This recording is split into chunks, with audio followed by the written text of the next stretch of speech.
दीवार के ऊपर शिखर तोड़ करके गुंबद बना देने से ये गंगा जमुनी तहजीब नहीं होती। वो हमारा आक्रांताओं द्वारा तोड़ा गया है। और इस सदन के माध्यम से श्रीमान उन पुजारी को भी हम प्रणाम करेंगे 31 वर्ष जिन्होंने चाबी संभाल के रखी कि एक न एक दिन ऐसी सरकार आएगी कि ये ताला खुलेगा और इस चाबी की आवश्यकता। जो भी संकट में आया उसको हमने अपनाया। कभी किसी हिंदू ने नहीं कहा कि हम मुसलमान के साथ नहीं रह सकते। अगर बाबर और औरंगजेब की अनुसरण करेंगे, उनका अनुकरण करेंगे, तब तो शांति की कोई गारंटी नहीं। मेरा ये भी मानना है कि आदि शंकराचार्य के बाद अगर कोई सनातन उत्थान का और हिंदू उत्थान का कार्य कर रहा है तो श्रीमान नरेंद्र मोदी। माननीय अध्यक्ष जी, बजट पे बोलने का आपने अवसर दिया, इसके लिए आभार। श्रीमान, हमारे सदन की कार्रवाई पूरे देश में और यहाँ तक विदेशों में भी देखी जाती है, लाइव टेलीकास्ट हो रहा है। कुछ बातें यहाँ पे गलत कही गई हैं, सत्य से परे कही गई हैं और कुछ आधी अधूरी बातें करी गई हैं, जिससे बाहर एक भ्रम और भ्रांति वाली स्थिति भी बनती है। श्रीमान, जैसा कि हमने महामहिम राज्यपाल के अभिभाषण में कहा था कि प्रभु श्री राम की चर्चा सर्वाधिक हुई, बहुत अच्छी बात है। डॉक्टर लोहिया को मानने वाले लोग भी ये मानेंगे कि डॉक्टर लोहिया ने जन सामान्य को भगवान श्री राम के आदर्शों पर चलने की प्रेरणा देने के उद्देश्य से प्रतिवर्ष रामायण मेले का आयोजन किया करते थे। डॉक्टर लोहिया का ही एक ये बयान था कि बाबर, गजनी, गोरी, औरंगजेब लुटेरे थे, रसखान और रहीम हमारे पूर्वज थे। श्रीमान, ये बात यहाँ पे इसलिए कहना आवश्यक हो रही है कि पिछले कई दिनों से हम देख रहे हैं कि माहौल बिगाड़ने का प्रयास हो रहा है। हल्द्वानी तक का उदाहरण दिया गया इस हाउस में। सरकार अपनी जगह पे पूरा प्रयास करती है कि हमारे राज्य में कोई उपद्रव न हो, अशांति न हो, लेकिन कहीं ना कहीं एक ये आभास हो रहा है हमको कि माहौल खराब करने का एक प्रयास हो रहा है। बात की गई श्री राम जन्मभूमि की।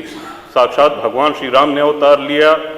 काशी नगरी जो भगवान शिव के त्रिशूल पे टिकी हुई है, जा सुनाम बल शंकर काशी, देत सबहि संगति अविनाशी, और भगवान श्री कृष्ण की जन्मभूमि।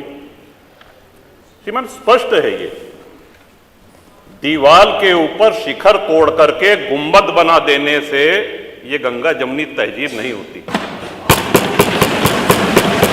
वो हमारा आक्रांताओं द्वारा तोड़ा गया है। और एक और भ्रम फैलाया जा रहा है, जो व्यास जी के गुफा में जो पूजा हो रही है, वो पूजा अनवरत सैकड़ों वर्ष से चलती आ रही है। ये बात बाहर जानी चाहिए श्रीमन। अनवरत सैकड़ों वर्ष से, इस पे सन 93 में स्थानीय प्रशासन ने रोक लगाया, किसी न्यायालय ने रोक नहीं लगाया इसकी पूजा पे। और इस सदन के माध्यम से श्रीमान उन पुजारी को भी हम प्रणाम करेंगे 31 वर्ष जिन्होंने चाबी संभाल के रखी कि एक न एक दिन ऐसी सरकार आएगी कि ये ताला खुलेगा और इस चाबी की आवश्यकता।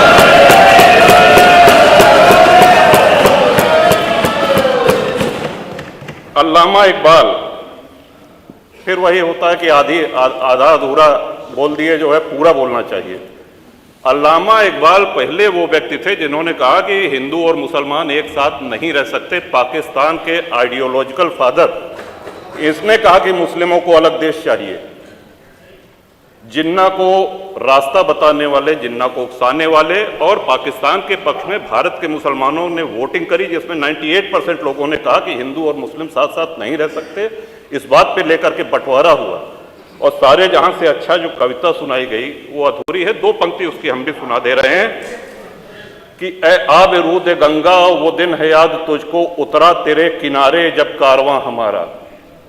कि गंगा के वो मैदान तुमको याद है जब हमारा कारवां उधर से आक्रांताओं का कारवां आया था। ए आब रूद गंगा, वो दिन है याद तुझको, उतरा तेरे किनारे जब कारवां हमारा। चीनो अरब हमारा, हिंदुस्तान हमारा, मुस्लिम है हम, वतन है सारा जहां हमारा। ये है, ये तरानाए मिल्ली की पंक्तियां हैं, अल्लामा इकबाल ने 1910 में लिखी थी। श्रीमान, हम ही क्या धर्मार्थ देते रहेंगे, सभी कुछ हो मौन सहते रहेंगे कि धर्म को देंगे बल अन्य जन भी तजेंगे क्रूरता छल अन्य जन भी। श्रीमान, हिंदू तो सर्वसमावेशी है। किसको आश्रय नहीं मिला, किसको आसरा नहीं मिला? यहां पे जो भी संकट में आया उसको हमने अपनाया। कभी किसी हिंदू ने नहीं कहा कि हम मुसलमान के साथ नहीं रह सकते हैं। उल्टा जब बंटवारा हुआ, धर्म के आधार पे हुआ, पाकिस्तान बना, जो मुस्लिम वहां जा रहे थे, हिंदुओं ने उनको रोकने का काम किया कि आप रहिए हमारे साथ, भाई भाई बन के रहिए।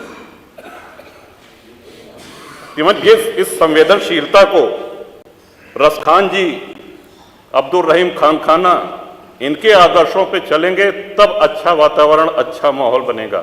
अगर बाबर और औरंगजेब की अनुसरण करेंगे, उनका अनुकरण करेंगे, तब तो शांति की कोई गारंटी नहीं।